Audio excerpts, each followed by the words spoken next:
अजीब खेल है ऊपर वाले का। लिखता भी वही है, मिटाता भी वही है, भटकाता भी वही है, राह दिखाता भी वही है, उलझाता भी वही है, सुलझाता भी वही है। जिंदगी की मुश्किल घड़ी में देखता भी नहीं मगर साथ देता भी वही है। खाया पिया अंग लगेगा, दान दिया संग चलेगा, बाकी बचा जंग लगेगा।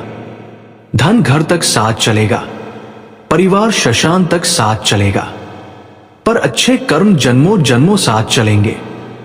कोई बदल जाए तो दुखी मत होना, क्योंकि बदलना प्रकृति का नियम है। जब जिंदगी में कुछ समझ ना आए तो सब कुछ परमात्मा पर छोड़ दो। परमात्मा से कुछ मत मांगो, क्योंकि वह जानता है कि आपको क्या देना है। अगर परमात्मा खुश है तो सरताज बना देगा, और अगर वह रूठ जाए तो दरदर का मोहताज बना देगा। नमस्कार मित्रों, आप सभी का हमारे चैनल कृष्णा वंदन में दिल से स्वागत है। आज हम आपके लिए कुछ ऐसे प्रेरणादायक और अनमोल विचार लेकर आए हैं जो ना केवल आपके जीवन में सकारात्मक ऊर्जा भर देंगे, बल्कि आपकी सोच और आत्मा को भी एक नई दिशा देंगे। हम आपसे निवेदन करते हैं कि इस वीडियो को अंत तक जरूर देखें, और अगर आपको हमारा ये प्रयास पसंद आए तो हमारे चैनल कृष्णा वंदन को सब्सक्राइब करें और वीडियो को लाइक करें। तो चलिए आगे बढ़ते हैं। मित्रों, एक बार देवर्षि नारद के मन में विचार आया कि भगवान श्री कृष्ण के पास द्वारका में बहुत सारे महल हैं, तो क्यों ना भगवान से एक महल मांग लिया जाए ताकि वह भी आराम से रह सके। नारद जी ने भगवान से कहा, भगवान आपके पास बहुत महल है, एक मुझे दे दो ताकि मैं भी आराम से रहूं। आपके यहां खाने पीने का इंतजाम अच्छा ही होगा। भगवान ने सोचा कि नारद जी उनके प्रिय भक्त हैं और सन्यासी हैं, पर अगर वह कहीं राजसी ठाट बाट में रहने लगे तो उनकी भक्ति और विरक्ति कम हो जाएगी। अगर भगवान सीधे मना कर देते तो नारद जी नाराज हो जाते और सोचते कि इतने महल होते हुए भी उन्हें एक नहीं दिया जा रहा है। भगवान ने चतुराई से कहा, नारद जाकर देख लो, जहां भी कोई महल खाली हो हम तुम्हें दे देंगे। नारद जी द्वारका के सभी महलों में गए, पर कहीं भी कोई कमरा खाली नहीं मिला, क्योंकि सभी महल 16,108 रानियों और उनके 11 बच्चों से भरे हुए थे। वापस आकर नारद जी ने भगवान से कहा, मुझे कोई जगह खाली नहीं मिली। भगवान ने मुस्कुराते हुए कहा, फिर मैं क्या कर सकता हूं? अगर कोई जगह खाली होती तो दे देता। नारद जी को यह बात छल प्रतीत हुई और उन्होंने सोचा कि भगवान ने उन्हें धोखा दिया है। नारद जी ने सोचा, भगवान ने मेरे साथ धोखा किया है तो अब मैं भी उन्हें सबक सिखाऊंगा। फिर वह भगवान की पत्नी रुक्मणी जी के पास पहुंचे। रुक्मणी जी ने नारद जी का आदर सत्कार किया। नारद जी कुछ दिन रुक्मणी जी के साथ रहे और फिर एक दिन उन्होंने उन्हें दान की महिमा के बारे में बताना शुरू किया। नारद जी ने कहा, जिस चीज का दान करोगे वही चीज अगले जन्म में फिर तुम्हें मिलेगी। रुक्मणी जी को ये बात भाई। नारद जी ने उनसे पूछा, आपको सबसे अधिक प्रेम किससे है? रुक्मणी जी ने उत्तर दिया, भगवान श्री कृष्ण से।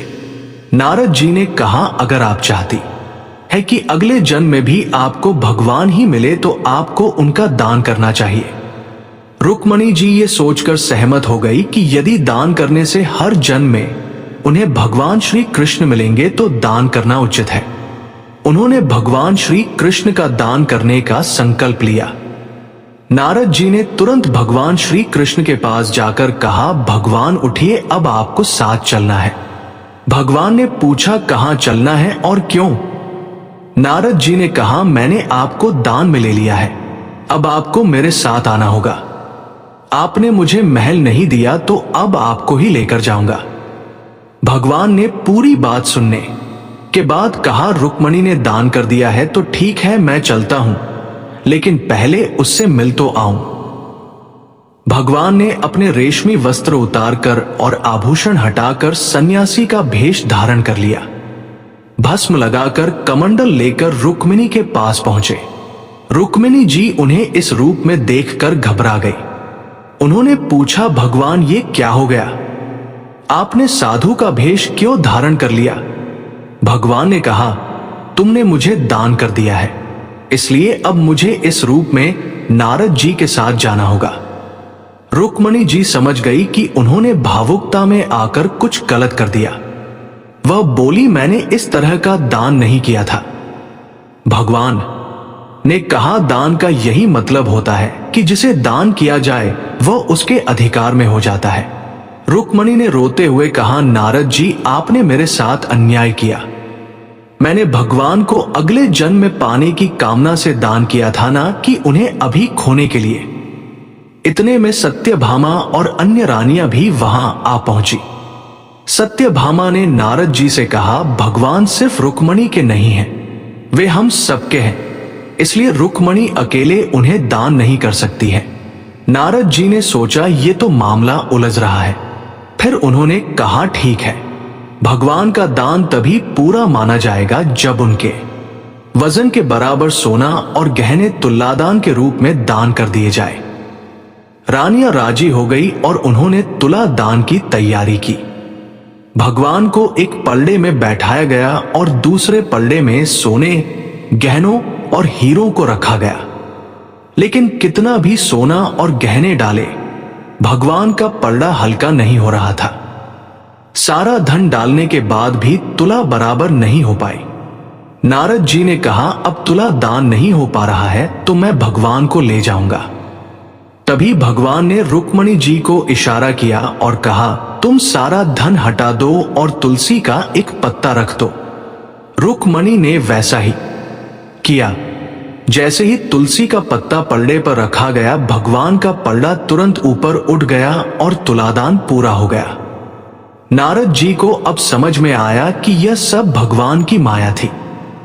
नारद जी ने भगवान से कहा, भगवान, आपने मेरे साथ फिर से छल किया। भगवान ने मुस्कुराते हुए कहा, नारद, ये मेरा खेल है और इसमें तुम्हें भी हिस्सा लेना पड़ा। नारद जी ने अंत में भगवान से विनती की, भगवान, मैं आपसे एक वरदान मांगता हूं कि मेरी शोक और मोह की भावना समाप्त हो जाए और मैं आपके परमधाम को प्राप्त कर सकूं। भगवान ने नारद जी को हृदय से लगाया और कहा, नारद, तुम्हारी मुक्ति निश्चित है। इस कहानी का मुख्य संदेश यह है कि सच्ची भक्ति और प्रेम का मूल धन, वैभव या भौतिक संपत्तियों से नहीं किया जा सकता है। भगवान का सानिध्य और अनुग्रह किसी भी प्रकार के भौतिक दान से अधिक मूल्यवान होता है। केवल प्रेम और समर्पण ही ईश्वर की कृपा प्राप्त करने का सच्चा मार्ग है। साथ ही ये सिखाती है कि भौतिक सुखों की इच्छा हमें भगवान से दूर कर सकती है, जबकि सादगी और वैराग्य से हम उनकी शरण में रह सकते हैं। मिटाने से मिटते नहीं। भाग्य के ये लेख कर्म अच्छे करता चल, फिर ईश्वर की महिमा देख। दर्द ना होता तो खुशी की कीमत ना होती। अगर मिल जाता सब कुछ केवल चाहने से तो दुनिया में ऊपर वाले की जरूरत ना होती। वृंदावन की एक गोपी प्रतिदिन मथुरा जाकर दूध दही बेचती थी। एक दिन ब्रज में एक संत कथा सुनाने आए और वो गोपी भी उनकी कथा सुनने पहुंची। संत ने कथा में कहा, भगवान के नाम की बड़ी महिमा है। भगवान के नाम का जाप करने से बड़े संकट टल जाते हैं। भगवान का नाम तो भवसागर से पार लगाने वाला है। यदि तुम्हें भवसागर से पार होना है तो भगवान का नाम कभी मत छोड़ना। कथा समाप्त होने के बाद अगले दिन गोपी फिर से दूध बेचने के लिए मथुरा की ओर निकली। रास्ते में उसे यमुना नदी पार करनी पड़ती थी। जब वो यमुना के पास पहुंची तो उसे संत की बात याद आई। उसने सोचा, संत ने कहा था कि भगवान का नाम भव सागर से पार लगा सकता है, तो क्या भगवान का नाम मुझे इस साधारण सी नदी से पार नहीं लगा सकता? ये सोचकर गोपी ने निस्वार्थ भाव से भगवान का नाम लिया और यमुना में कदम रख दिया। जैसे ही उसने यमुना में पैर रखा, उसे ऐसा महसूस हुआ मानो वो जमीन पर चल रही हो। बिना किसी कठिनाई के उसने पूरी यमुना पार कर ली। गोपी को बहुत प्रसन्नता हुई और उसने मन ही मन सोचा, संत ने तो बड़ा अच्छा तरीका बताया पार जाने का। अब रोज नाविक को पैसे भी नहीं देने पड़ेंगे। कुछ दिनों बाद गोपी ने सोचा कि संत ने उसका इतना भला किया है तो उसे संत को अपने घर भोजन के लिए निमंत्रण देना चाहिए।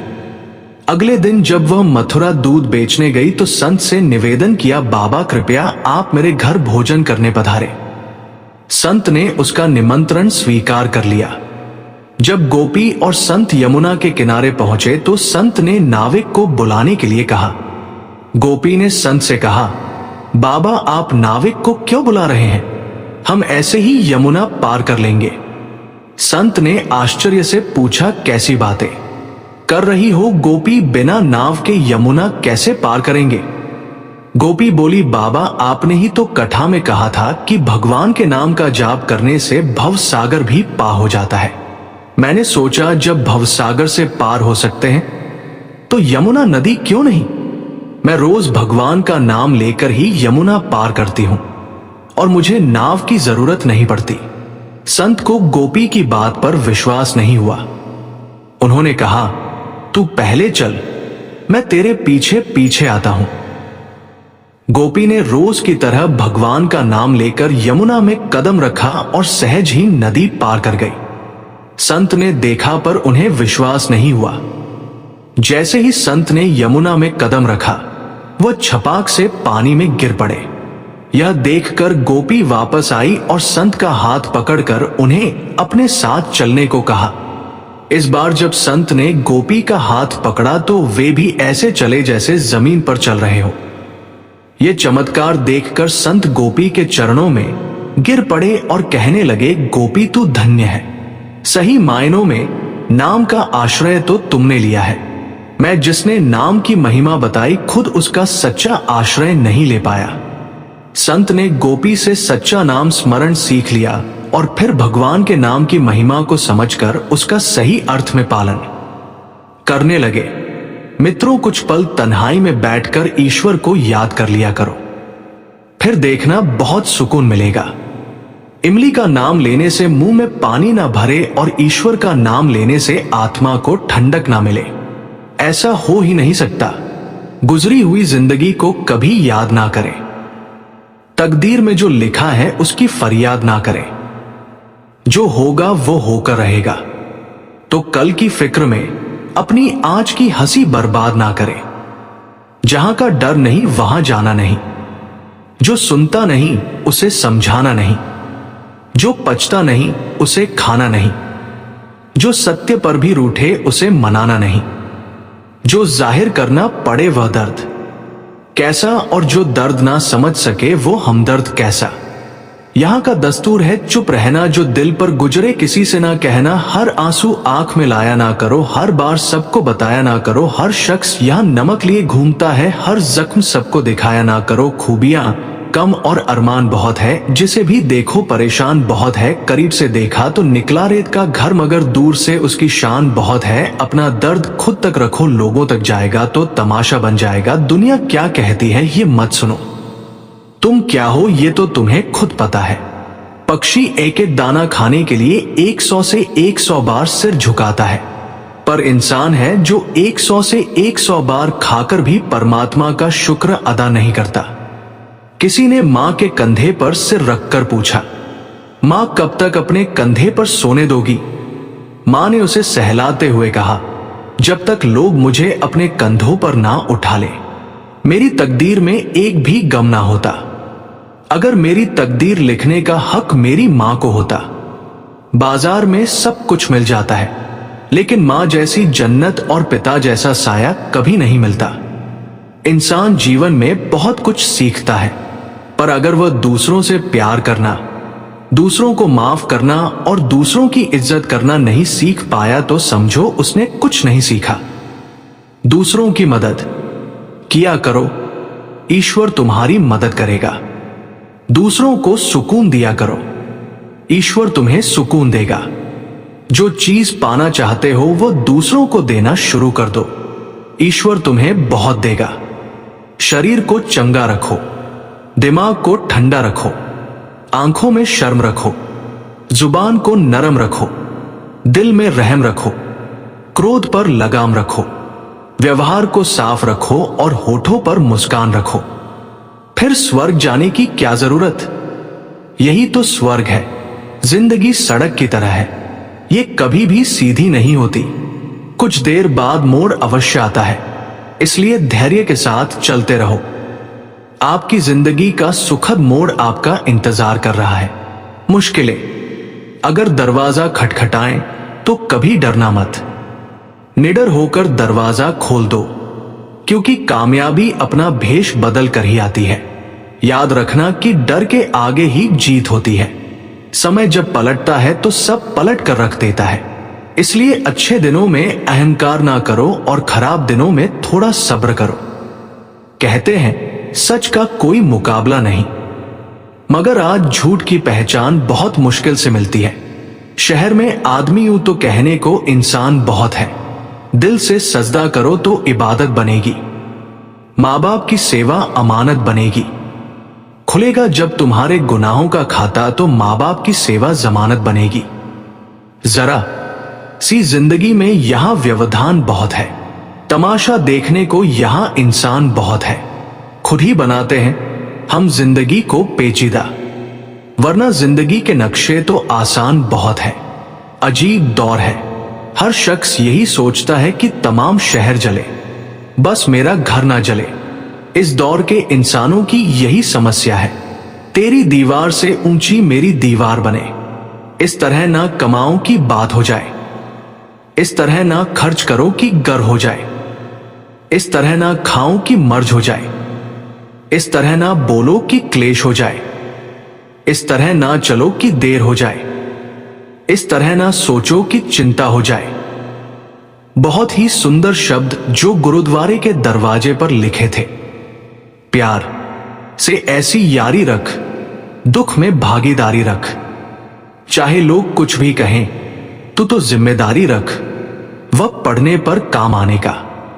पहले अपनी बात रख, मुसीबतें तो आएंगी, पूरी तैयारी रख। रंग कामयाबी का मिले या ना मिले, जंग जारी रख। बोझ लगेंगे सब हल्के दिल को, पर मन भारी। मन जीता तो सब जीता, कायम अपनी खुददारी रख। किसी ने पूछा सब कुछ खो देने से ज्यादा बुरा क्या है, बेहद खूबसूरत जवाब मिला, सब कुछ खो देने से ज्यादा बुरा उस उम्मीद का खो देना है जिसके भरोसे हम सब कुछ दोबारा वापस पा सकते हैं।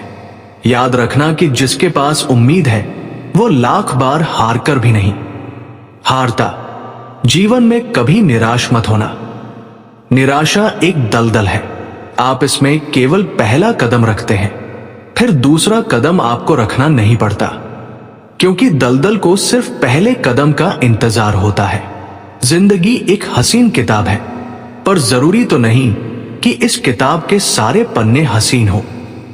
अगर कोई ऐसा पन्ना आ जाए जिसमें राहत ना हो, सुकून ना हो, शांति ना हो, तो सब्र करना।